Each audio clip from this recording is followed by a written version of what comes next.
Selamat siang, Bu Nadira dan dosen lainnya. Pada kesempatan kali ini kami akan mempresentasikan tentang Business Communication dan Information. Oke, kami akan memulai dari latar belakang. Hal ini disebabkan oleh peradaban manusia yang terus berkembang, dan terutama dalam bidang teknologi dan informasi yang terus terjadi begitu pesat. Perkembangan peradaban manusia pastinya berkembang dari waktu ke waktu dan zaman ke zaman. Contohnya adalah perkembangan manusia yang dimulai dari zaman prasejarah hingga zaman pramodern yang tidak dapat terlepas dari adanya teknologi informasi dan komunikasi melalui perubahan sosial, globalisasi, dan modernisasi. Perubahan sosial merupakan perubahan yang terjadi di masyarakat yang mempengaruhi hampir seluruh anggota masyarakat. Hal ini juga termasuk dalam yang diartikan oleh globalisasi, yang artinya proses mendunia, di mana sekarang kan ada internet dan kita dapat melintasi batas negara hanya melalui internet dan dalam hitungan detik. Dan dulu semua informasi hanya dapat diperoleh dari guru maupun dosen. Namun sekarang terdapat kontak sosial sekunder di mana dapat menggunakan perangkat sosial lunak seperti internet yang merupakan sumber informasi, dan juga banyak juga sumber lainnya. Contohnya dari Ruang Guru, Kuiper, Zenius, dan yang pada akhir-akhir ini baru muncul adalah Tuto Aja, yang merupakan bimbingan belajar dari alumni Universitas Pasca Mulia yang di dalamnya terdapat tutor dari UI, dari Pasmul, dan juga dari BINUS dan Ciputa, dan masih banyak lagi. Dan pada saat ini pula, menurut Jokowi, kunci keberhasilan suatu negara adalah kecepatan dalam menghadapi perubahan. Perusahaan yang besar akan kalah dengan perusahaan yang cepat. Oleh karena itu, perusahaan harus cepat dalam menghadapi konstelasi zaman sekarang. Next slide. Nah, selanjutnya itu adalah peran manusia mulai tergantikan oleh AI atau Artificial Intelligence dan Big Data. Ini memiliki pengaruh yang besar dalam dunia bisnis. Hal ini dapat membuat perubahan untuk pekerjaan bisnis analis dan data science. Dari hal ini dilatar belakangi oleh adanya revolusi industri 1.0 sampai 4.0 atau munculnya internet untuk kegiatan berbisnis. Selanjutnya di internet itu bermula dari ARPANET yang kemudian dikembangkan oleh MIT yang menemukan browser berbasis jaringan. Pada saat itu internet sudah wireless. Revolusi industri 1.0 sampai dengan 4.0 dilatar belakangi oleh penemuan yang berbeda-beda. Lanjut. Hal ini tentunya berhubungan dengan bisnis komunikasi dan pertumbuhan ekonomi nasional baik secara GNP dan GDP suatu negara, di mana kalau di Indonesia 60% dari GDP adalah berasal dari usaha mikro, kecil, dan menengah. Menurut semuanya dari komunikasi adalah intinya adalah marketing, di mana marketing tidak dapat terlepas dari namanya komunikasi. Jika tidak ada marketing, maka marketing merupakan ujung tombak suatu perusahaan, sama seperti supply chain management dan juga operational management dan juga finance and accounting. Menurut profesor dari UCLA atau University of California, marketing merupakan semua kegiatan perusahaan yang tidak dapat dijalankan dalam adanya marketing. Kemudian permasalahan adalah cara untuk mengubah emosi dan menciptakan suatu value atau nilai yang menekankan pada tujuan yang didorong oleh strategi yang berkelanjutan. Contohnya adalah dengan menggunakan YouTube atau video yang menyentuh hati, di mana brand kita akan selalu diingat di benak konsumen. Dan tentunya akan meningkatkan brand image, brand perspektif, dan brand awareness suatu produk. Dan marketing sendiri terdiri dari marketing 1.0 hingga 5.0 dengan fokus yang berbeda-beda.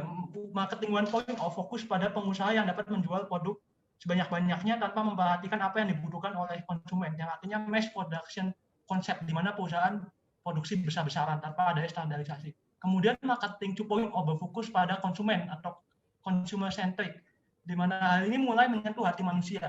Dan marketing 3.0 memfokuskan pada pengusaha yang lebih fokus pada manusia, memiliki visi dan misi, dan berujung pada customer satisfaction. Marketing 4.0 menekankan pada pengembangan teknologi IT seperti website, TikTok, omnichannel marketing, dan juga multi-channel marketing yang menekankan pada fokus pada customer journey, misalnya dari 3 aplikasi doang, dari aplikasi Instagram bisa melalui iklan dan media cetak lainnya.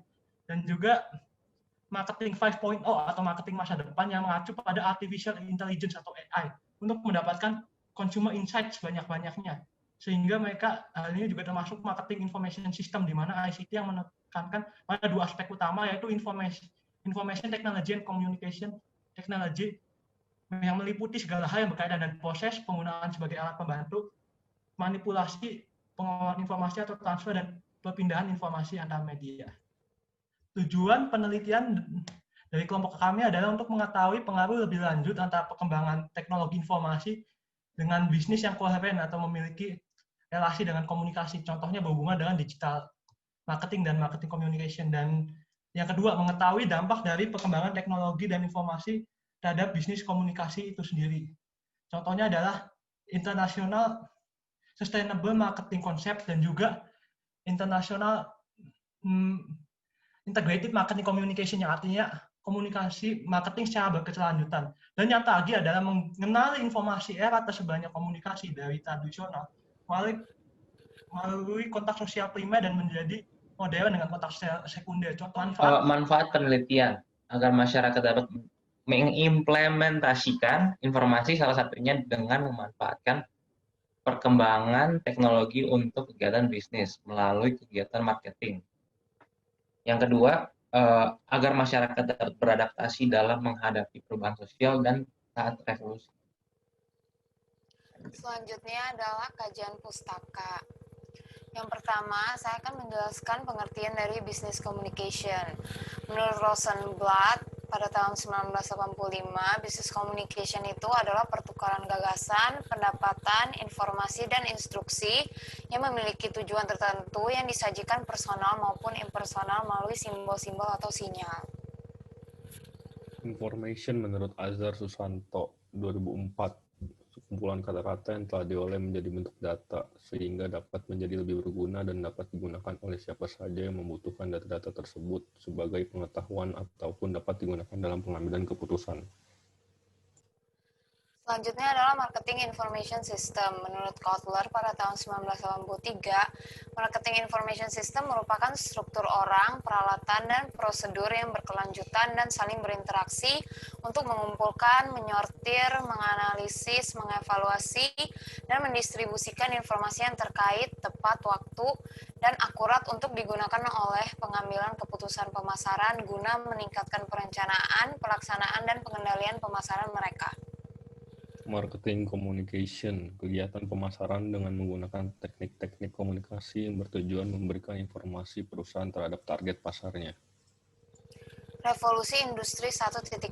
Menurut Friedman T. pada tahun 2006, revolusi industri yang pertama terjadi pada abad ke-18 yang ditandai dengan penemuan mesin uap yang digunakan untuk proses produksi barang.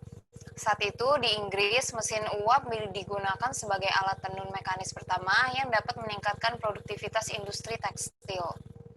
Revolusi Industri 2.0. Revolusi Industri 2.0 terjadi di awal abad ke-20. Revolusi ini ditandai dengan penemuan tenaga listrik, tenaga otot yang saat itu sudah tergantikan oleh mesin uap. Perlahan mulai tergantikan lagi oleh tenaga listrik. Revolusi ini terjadi dengan terciptanya ini produksi atau assembly line yang menggunakan ban berjalan atau conveyor belt pada 1913. Selanjutnya revolusi industri 3.0. Menurut Medium tahun 2018, awal tahun 1970 ditengarai sebagai perdana kemunculan revolusi industri 3.0 yang dimulai dengan penggunaan elektronik dan teknologi informasi guna otomatisasi produk. Dan yang terakhir, revolusi industri 4.0. Industri 4.0 adalah industri yang menggabungkan teknologi otomatisasi dengan teknologi cyber. Ini merupakan tren otomatisasi dengan pertukaran data dalam teknologi manufaktur. Pada era ini, industri mulai menyentuh dunia virtual berbentuk konektivitas manusia. Mesin data sudah ada di mana-mana, dikenal dengan istilah Internet of Things, IoT.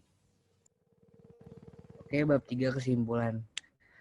Business communication sangat penting untuk menjalankan bisnis atau usaha yang karena business communication mencakup segala informasi, seperti informasi pasar, informasi kompetitor, dan yang lainnya.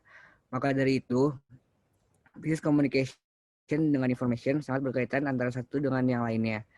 Business communication menjelaskan tentang cara pemasaran yang benar, sehingga sangat berguna bagi yang sedang menjalankan usaha, karena ketika perusahaan tidak mengetahui pasarnya, penjualan dapat mengalami kerugian. Oke, sekian dari kelompok kami. Terima kasih.